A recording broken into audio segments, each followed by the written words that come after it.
Trump کے مطابق جب تک بات چیت مکمل نہیں ہو جاتی تب تک وہ اس جنگ بندی کو برقرار رکھیں گے، مگر یہ مذاکرات فی الحال خدشات کا شکار ہیں۔ اور ایرانی حکام کا سب سے اہم مطالبہ بحری ناکہ بندی کا خاتمہ ہے، مگر ٹرمپ اسے ختم کرنے کو تیار نظر نہیں آتے۔ لیکن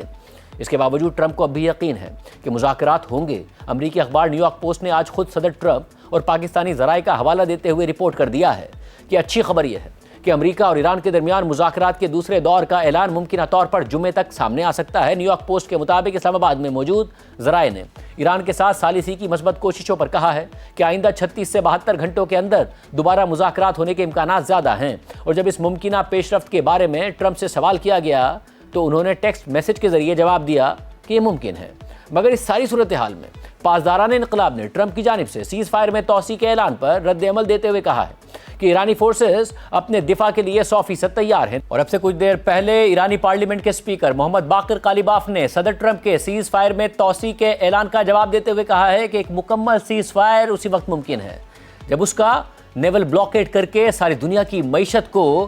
ہوسٹیج نہ بنا دیا جائے اور صہیونی جنگی جنون کو روک نہ دیا جائے۔ سیز فائر کی خلاف ورزیوں کے ساتھ اسٹریٹ آف ہرمز کا کھلنا ناممکن ہے۔ انہوں نے مزید کہا ہے کہ کوئی گولز وہ حاصل نہیں کر سکے، ملٹری اگریشن سے اپنے کوئی مقاصد وہ حاصل نہیں کر سکے اور نہ ہی بولنگ کے ذریعے اپنے مقاصد حاصل کر پائیں گے۔ اس لیے واحد آگے بڑھنے کا واحد راستہ محمد باقر قالیباف کے مطابق یہی ہے کہ ایرانی قوم کے جو حقوق ہیں انہیں تسلیم کیا جائے۔ یہ محمد باقر قالیباف کا صدر ٹرمپ کے بیان کے بعد اور اقدامات کے بعد یہ واضح بیان سامنے آیا ہے۔ اس سے پہلے ان کے جو محمد باقر قالیباف کے مشیر ہیں مہدی محمدی، ان کا بیان ضرور سامنے آیا تھا اور انہوں نے ایکس پر پوسٹ کرتے ہوئے لکھا تھا کہ ٹرمپ کی جانب سے جنگ بندی میں توسیع کوئی معنی نہیں رکھتی، ہارنے والا فریق شرائط طے نہیں کر سکتا۔ نیول بلاکیڈ یعنی ناکہ بندی کا جاری رہنا بمباری سے مختلف نہیں ہے اور اس کا فوجی جواب دیا جانا چاہیے۔ اور ٹرمپ کی جنگ بندی میں توسیع یقیناً ایک چال ہے تاکہ کسی سرپرائز حملے کے لیے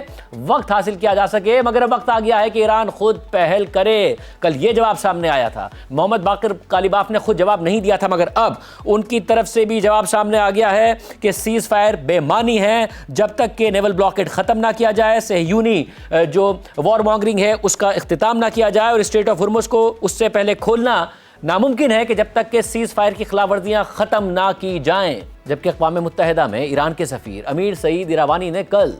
ٹرمپ کی جانب سے سیز فائر میں توسیع کے بعد میڈیا سے بات کرتے ہوئے یہ کہا کہ انہیں یہ اشارے مل رہے ہیں کہ شاید امریکہ ایران کی بحری ناکہ بندی ختم کر دے، جس کے بعد ایران اپنا وفد اسلام آباد بھیجے گا۔ اس ساری صورتحال میں پاکستان کی جانب سے اب بھی امریکہ اور ایران کے درمیان مذاکرات کو برقرار رکھنے کی کوششیں جاری ہیں اور اس سلسلے میں پاکستانی حکام کا دونوں فریقوں سے مسلسل رابطہ جاری ہے۔ کل رات کو سیز فائر میں توسیع کے اعلان کے بعد وزیر اعظم شہباز شریف نے صدر ٹرمپ کا شکریہ ادا کرتے ہوئے ایکس پر لکھا کہ اپنی ذاتی حیثیت میں اور فیلڈ مارشل عاصم منیر کی جانب سے میں صدر ٹرمپ کا دل سے شکریہ ادا کرتا ہوں کہ انہوں نے ہماری درخواست کو قبول کرتے ہوئے جنگ بندی میں توسیع کی تاکہ جاری سفارتی کوششوں کو آگے بڑھنے کا موقع مل سکے۔ پاکستان پر کیے گئے اعتماد کے ساتھ ہم تنازع کے مذاکراتی حل کے لیے اپنی سنجیدہ کوششیں جاری رکھیں گے۔ وزیر اعظم شہباز شریف نے مزید لکھا کہ مجھے امید ہے کہ دونوں فریق جنگ بندی کی پاسداری جاری رکھیں گے اور اسلام آباد میں ہونے والے مذاکرات کے دوسرے دور کے دوران ایک جامع امن معاہدہ طے کرنے میں کامیاب ہو جائیں گے تاکہ اس تنازع کا مستقل خاتمہ ہو سکے۔ جبکہ آج وزیر اعظم شہباز شریف سے پاکستان میں ایران کے سفیر رضا امیری مقدم کی اہم ملاقات بھی ہوئی ہے۔